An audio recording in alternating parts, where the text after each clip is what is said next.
For Telesur, I'm Cody Weddle in Caracas. We begin in Ukraine, where the U.S.-backed government has signed a deal to deepen its political and economic ties with the European Union. It's a deal that was rejected last year by then-President Viktor Yanukovych and led to his ousting and months of turmoil in the country. Kiev celebrated the deal in Parliament today. The measure received unanimous support from all 355 deputies who voted. The decision was made the same day that Kiev approved two new laws granting greater autonomy to the rebel-held eastern regions of Donetsk and Lugansk and amnesty for those involved in the fighting. Some rebel leaders have met the measures with skepticism. Representatives from the United Nations and the World Health Organization met in Geneva today to discuss the ongoing Ebola crisis in West Africa that has already killed over 2,500 people. The UN says up to $1 billion will be needed to avoid a human catastrophe. The group warns that 20,000 people could be affected by the virus by the end of this year. The food security situation in some parts of the most affected countries is of great concern. The economic slowdown, disruption to markets, and imposition of quarantine, including roadblocks in some areas, are reducing the availability of food and the purchasing power of households. Because of the way in which the outbreak is advancing, the level of surge we need to do is unprecedented. It is massive. We are going to establish a global Ebola response coalition, which will be there to support and back up one of the biggest ever international support operations that's ever been known, because we're going to get on top of this virus as quick as we possibly. Hurricane Odile has been the worst hurricane to hit Mexico's Baja California peninsula in recent years. Government officials say streets are flooded, electrical infrastructure is down, and hotels have been destroyed. It comes amid some reports of looting. Over 200,000 people are without water and electricity, while over 30,000 tourists, including 26,000 foreigners, remain stranded in La Paz. Local officials say that while no victims have been reported, the hurricane left massive damage. Authorities warn that the worst may not be over, as the heavy rains have created a risk of landslides. The United Nations Food and Agriculture Organization released its most recent flagship publication, The State of Food Insecurity in the World. It praises the efforts of several Latin American governments, including Venezuela, Cuba, Bolivia, and Brazil. Through its Zero Hunger program, Brazil successfully reduced poverty from 24% to 8.4% and extreme poverty from 14 to 3.5% between 2001 and 2012.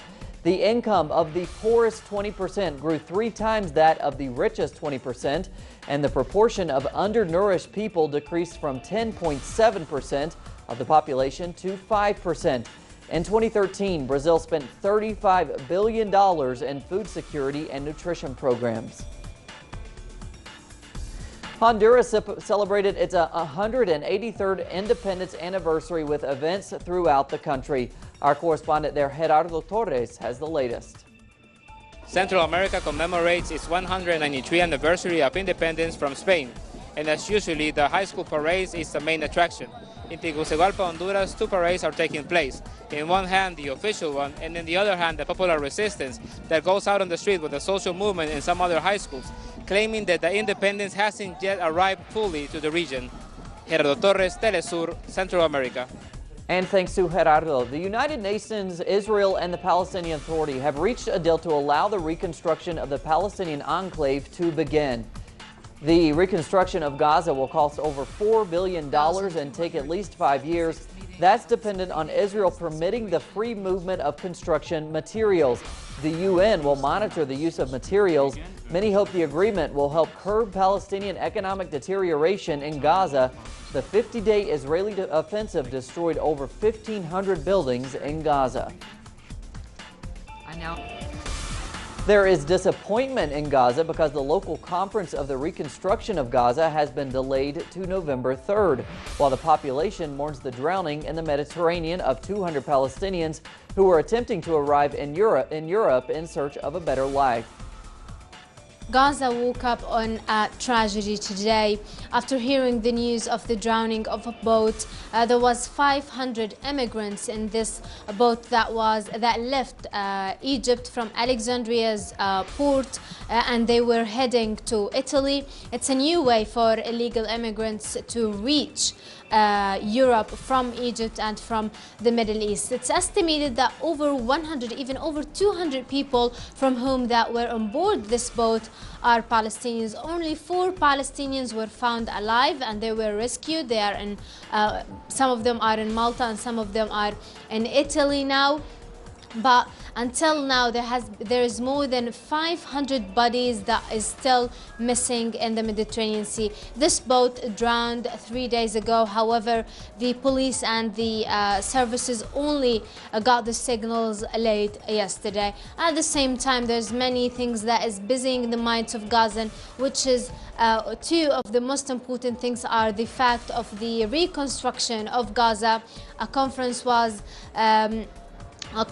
was meant to be held in October. However, now it's delayed on November, the reconstruction conference, and also at the same time Palestinian delegations and Israeli delegations should be heading back to Cairo to continue the indirect negotiations. However, nothing is happening on the ground. And thanks to Noor, Scottish independence campaigners have found an unexpected source of support ahead of a landmark independence referendum set for Thursday. In a small hall in the occupied West Bank, far from the tussle over Scotland's future, bagpipers and stick-twirling drummers regularly march for weekly practice. The deafening display appears more like a spectacle seen on the streets of Edinburgh than in the predominantly Christian town of Beit Jalalu. Group members say they share a similar goal with Scotland in its struggle for independence. Plenty more on those stories and others at our website, telesurtv.net/English. For Telesur English, I'm Cody Weddle.